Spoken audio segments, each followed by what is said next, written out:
And the National Television Award goes to Clarkson's Farm! And equally, there are those of us who farm here, and we've scrubbed up so well you wouldn't know it, but there are farmers, Kaleb and Harriet. What would make a man who was just diagnosed with aggressive cancer get out of bed only weeks after surgery, put on a suit, and show up to a party?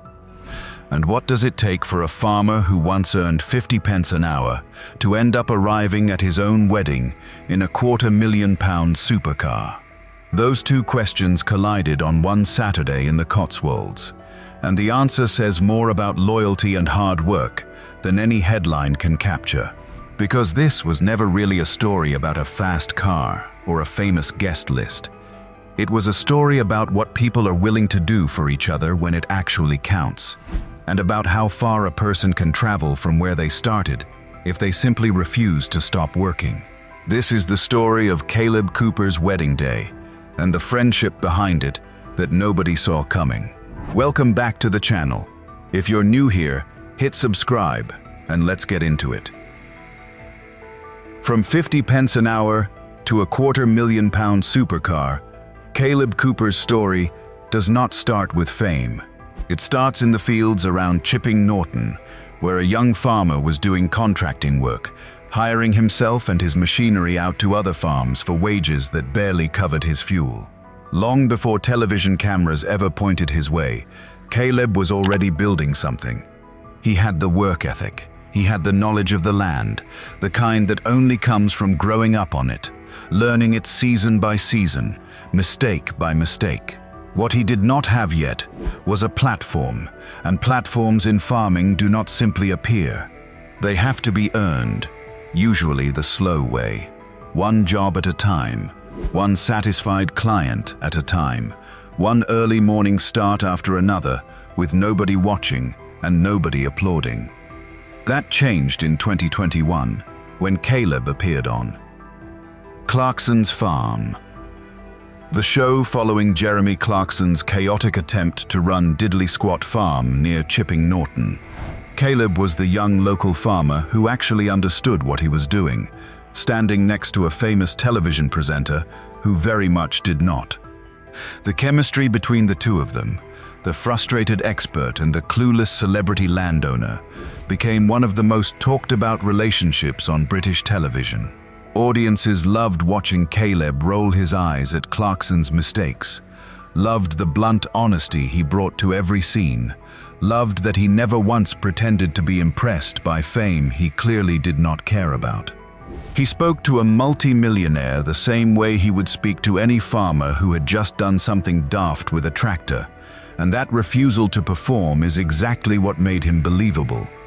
But behind the comedy, something real was forming. Across 5 seasons, boss and employee turned into what Kaleb has openly called his best friendship, the kind built on genuine time spent together, rather than a script. Anyone who has watched the show closely can see the shift happen gradually across the years. The jokes get more personal, the arguments get shorter, because they already know how the other person thinks, and the moments of actual affection, however awkwardly delivered, become more frequent. Television relationships are usually manufactured for the cameras and quietly fall apart the moment filming stops. This one did not, and the wedding day would go on to prove exactly how far it had grown beyond the show itself. While the show gave Kaleb visibility, he never treated it as the finish line. He used the attention to build separate, independent ventures rather than simply riding on Clarkson's fame, which is a far rarer instinct than people give him credit for. Plenty of people who get handed a national platform do nothing meaningful with it beyond a few sponsored posts and a slow fade back into obscurity. Kaleb went the opposite direction. His production company now shows equity of close to £99,000 and profits of £666,000 in a single year, according to Companies House filings numbers. That would be respectable for an established media entrepreneur, let alone a young farmer who was cutting hedges for pocket money a few years earlier. That is not beginner's luck. That is a business being run with intention. He has also written 3 books, all bestsellers through Penguin, all written in his own voice, rather than handed off to a ghostwriter, which is part of why they connect with readers who know him from the show and readers who have never watched a single episode. Writing one successful book while running a farm and a family is difficult enough. Writing 3, back to back, while still doing everything else on this list, points to a level of discipline that rarely gets discussed when people talk about reality television stars. The books do not read like a celebrity cash-in. They read like Kaleb talking, direct and unpolished, and that voice is exactly what his readers are paying for. He also landed an Amazon Prime deal entirely separate from Clarkson's Farm, a 4-part series called Kaleb Down Under. Filmed in Australia, where he steps fully outside the diddly squat setup and carries a show on his own for the first time. By his own admission, he had barely traveled beyond nearby Banbury before this, and getting on that flight took real nerve. He has spoken about the decision fairly plainly, saying that spending so much time around the most well-traveled man in Britain finally pushed him to book his first flight.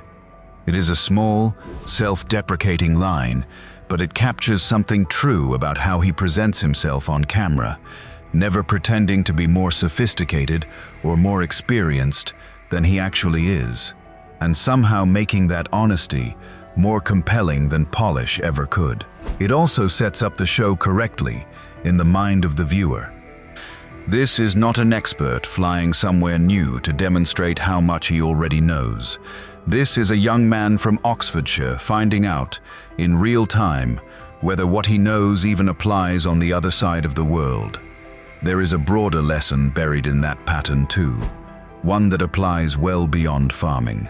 Fame, especially the reality television kind, tends to be short-lived unless the person holding it does something deliberate with the window it opens.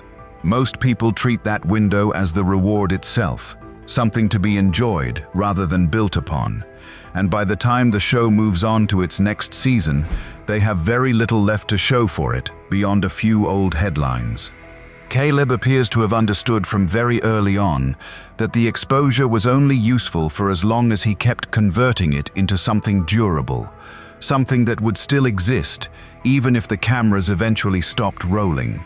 That instinct, more than any single business decision, is probably the real explanation for everything that followed. Underneath all of this sits a holding company, a structure that exists, quite deliberately, because Kaleb is planning to buy land of his own. Every part of the operation, the television work, the book deals, the contracting business, seems to be feeding toward the same long-term goal: owning ground, not just working someone else's. In farming, land is the one asset that consistently holds and grows its value over time, far more reliably than machinery, than livestock, than almost anything else a farming business can put money into. Anyone paying close attention to Kaleb's business filings can see that this is not incidental. It is the plan, and it has been the plan for a while now, laid out with a patience that belies how young he still is. There is also something worth noting about how Kaleb has handled the attention itself, because that part is easy to overlook. Plenty of people who suddenly find themselves with millions of followers start chasing the following rather than the work. Kaleb appears to have done the opposite. He has used visibility as a tool rather than a lifestyle, treating the show as one input among several rather than the entire foundation of his career. That distinction matters enormously in an industry where reality television fame tends to have a short shelf life. Contestants and cast members from other shows regularly disappear from public view within a couple of years, once the cameras move on to the next thing. Kaleb's approach has been almost the reverse of that pattern, using each year of exposure to build something that will still exist long after. Clarkson's Farm eventually ends, whenever that turns out to be. So when Kaleb pulled up to his wedding in a bright orange McLaren worth around £250,000, with his 5-year-old son Oscar buckled in beside him, it was not really a story about a flashy car. It was the visible result of 5 years of a young man saying yes to every opportunity in front of him and quietly building something solid while the cameras were mostly pointed at his more famous co-star. The car got attention. The years of contracting work, book deadlines, and careful financial structuring behind it are the parts of the story that actually explains how he got there. The wedding day that brought everyone together.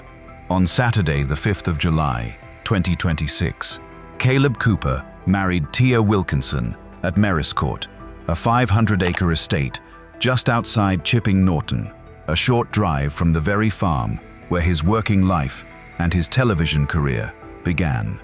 The two of them are childhood sweethearts from the same corner of Oxfordshire, together for a decade before the wedding day finally arrived, long before either of them had any reason to expect their lives would take this particular shape.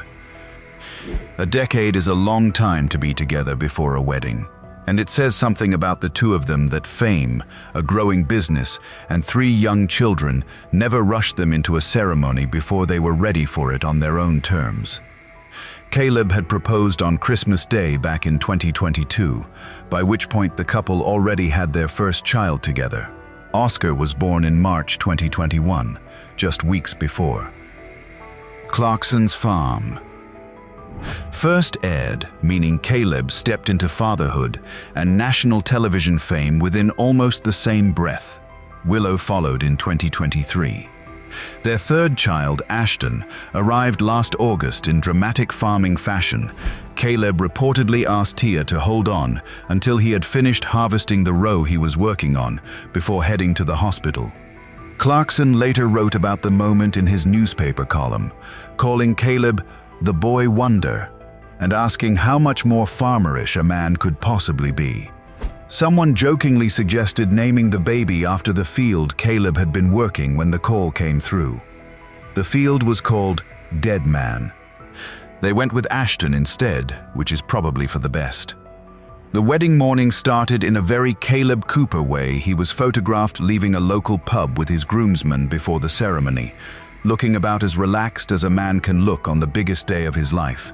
No last-minute panic, no dramatic nerves caught on camera, just a group of mates having a pint before one of them got married, which somehow feels exactly right for someone who has never once tried to seem more important than he is.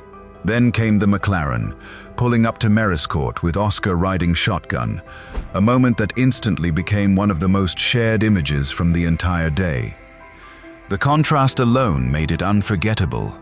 A man once known for barely traveling further than Banbury, arriving at his wedding in one of the most eye-catching supercars on the road, his 5-year-old son sitting proudly in the passenger seat beside him. Tia wore a flowing white gown with a tiara, a veil, and a bouquet of wildflowers, a look that suited the countryside setting perfectly rather than trying to compete with it. Kaleb wore a suit and a yellow tie, and in a detail that fit the couple perfectly, their wedding photographs were taken standing in front of a tractor, arguably the only backdrop that could have possibly suited the occasion, and one that no wedding planner would ever have thought to suggest unless they truly understood who Kaleb Cooper is. Kaleb posted about the day on Instagram the following morning, writing simply that it had been an amazing day, celebrating their wedding, signed off as Mr. and Mrs. Cooper, with a promise of more photos to come. Within hours, his 3 million followers had seen the pictures, and the comments filled up fast with congratulations from fans who had followed his journey from a supporting character on someone else's show to a household name in his own right. But it was who showed up at the reception that turned this from a lovely local wedding into a story the whole country was talking about. Jeremy Clarkson was there, alongside his partner Lisa Hogan. Cast members from Clarkson's Farm.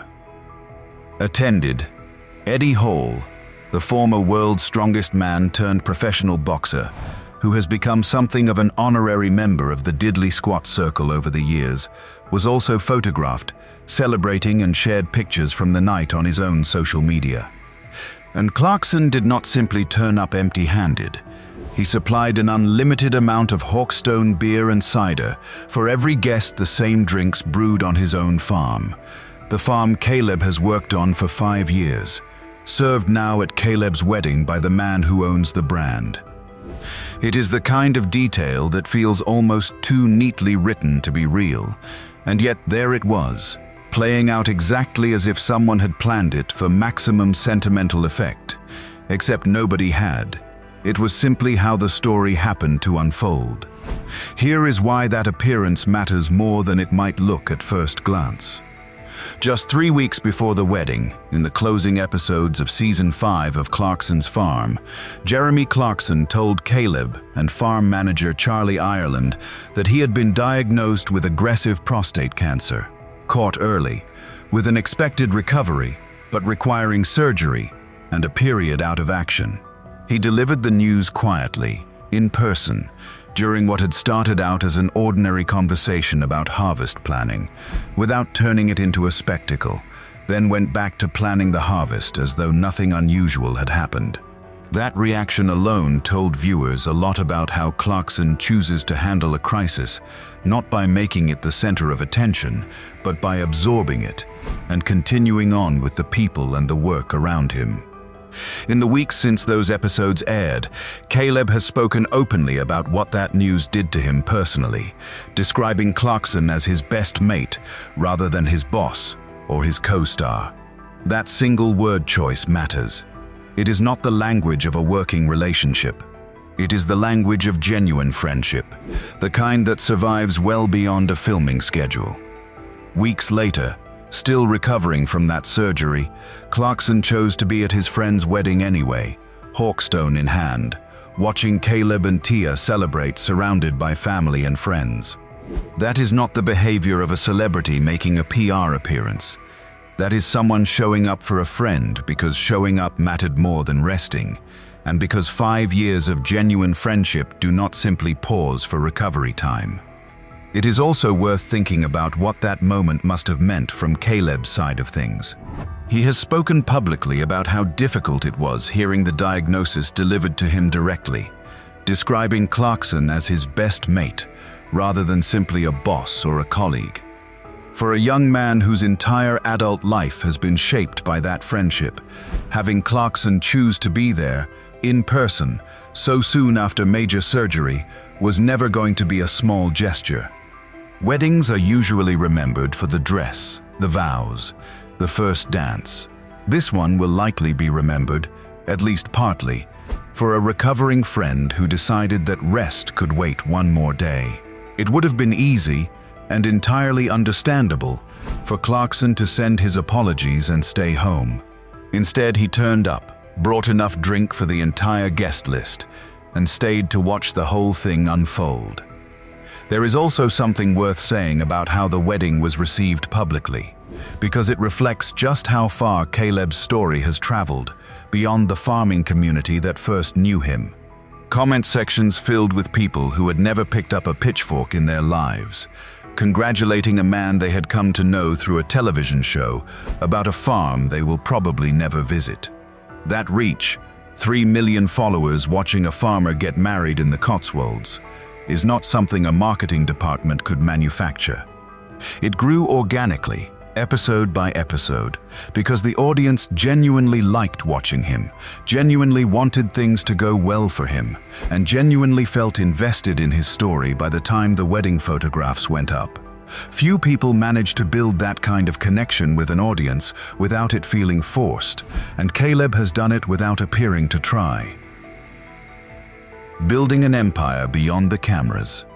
It is worth slowing down on exactly how Kaleb built the foundation that made all of this possible, because the flashy details, the supercar, the 500-acre wedding venue, the free-flowing beer, tend to overshadow the actual substance underneath them.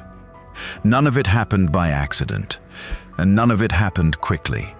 It happened because of years of unglamorous, unfilmed work that nobody was watching, long before anyone thought to point a camera at it. Contracting is the part of Kaleb's world that people outside farming rarely understand properly.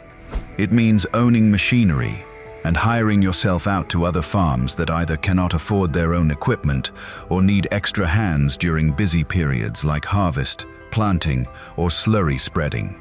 Kaleb was running this business long before anyone recognized his face from television, and it depends entirely on reputation showing up when you say you will, doing the job right, and not damaging someone else's land or machinery in the process. That kind of trust is not built with a good television episode. It is built field by field, season by season, across years of consistent, unglamorous work, the sort that never makes it onto a highlight reel, but is exactly what keeps a rural business alive. That reputation, quietly earned across Oxfordshire long before. Clarkson's farm existed is what continues to fund his holdings company today. Every pound earned from television, books, and streaming deals appears to be getting funneled toward the same long-term aim: acquiring land, not buying more toys, not chasing a flashier lifestyle for its own sake. The publishing side of his career deserves its own attention too. Writing one book is manageable for most people with a story to tell and enough time to sit down and tell it. Writing 3 best-selling books through a major publisher while running a contracting business, appearing on a globally distributed television show, raising 3 young children under the age of 6, and managing a production company is a completely different scale of output.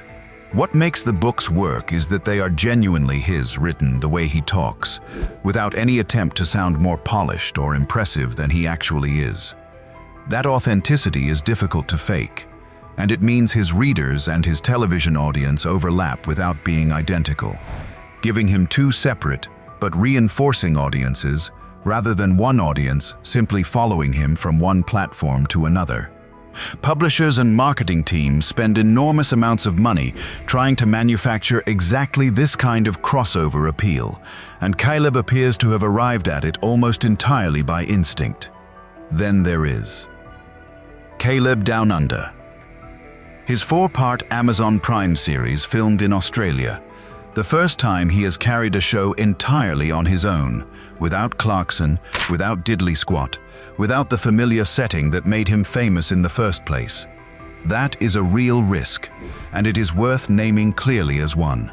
The show works partly because of his dynamic with Clarkson and the audience's familiarity with the farm and the surrounding cast.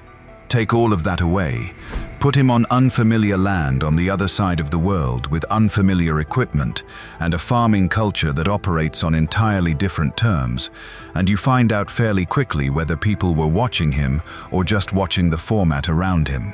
Early signs suggest it is him they wanted, and the fact that Amazon commissioned a spin-off in the first place tells its own story. Streaming platforms do not gamble money on supporting cast members without data suggesting an audience will follow them into an entirely new setting, an entirely new country, and an entirely new format.